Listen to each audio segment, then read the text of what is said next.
Hey guys, my name is Eric Horne, and this is my PHP final, as well as my first ever instructional video.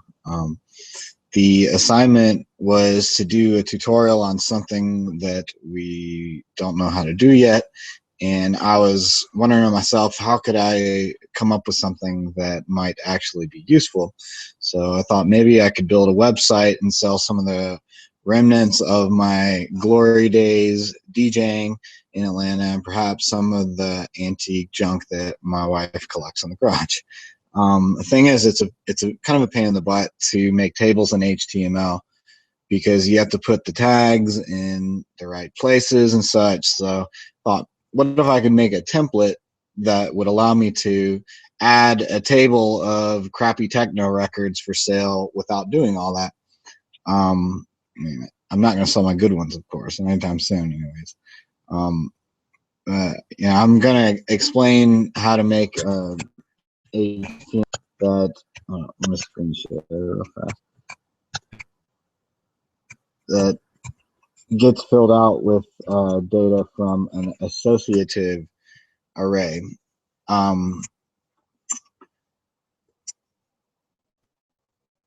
To just add to the array as you get around to it and know that it's going to show up perfectly in the table every time.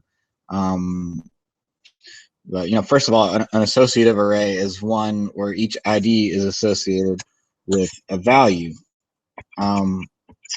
We're going to use a for each loop to cycle through the array, and if you're not familiar with HTML tables, basically you just put the table tags on the outside, define the table rows with the TR tag, the individual cells with the TD, and the TH tags can be used to make a table heading.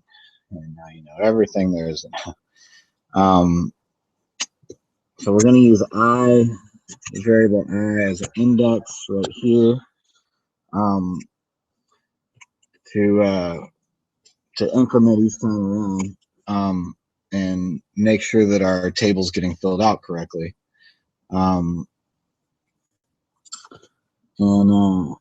We're basically saying that as many times as you see two entries in this format, you're going to add more code to the table variable.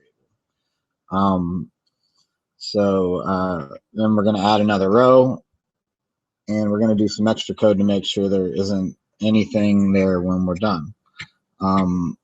You can see here that I have the artist on this side of these records I'm trying to get rid of. Hold on, I guess I should show you. Kind of funny. I have so much vinyl in my garage collecting dust. So if anybody wants some 90s or early 2000s techno vinyl or some old Rick James, I might let that go. The price is right. You know how to find me.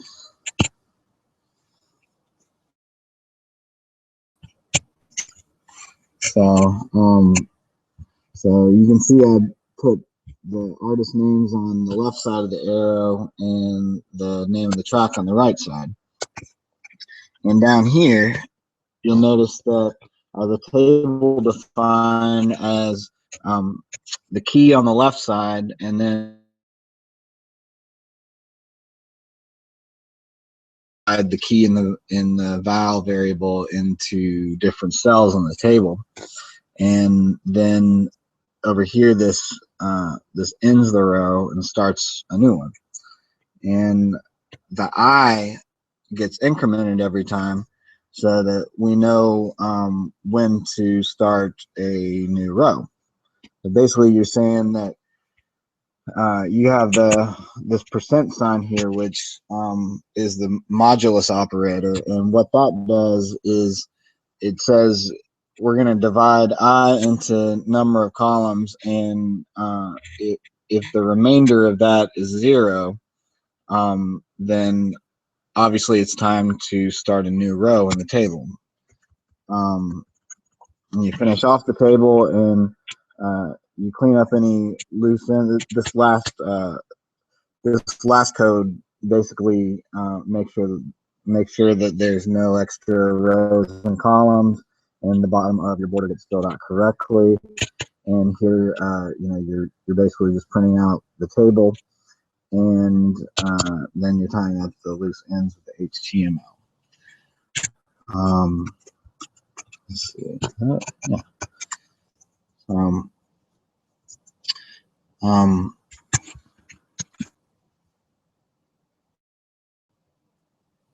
Well, guys, it's been a lot of fun. Can't really say that it was a particularly fun or exciting semester, but I did learn a lot, and I'm hoping that counts for something. Anyways, thanks to Mr. Prettyman, and good luck to all of you in your future coding endeavors. Hopefully you won't need it too bad. So good night, everybody. Be blessed.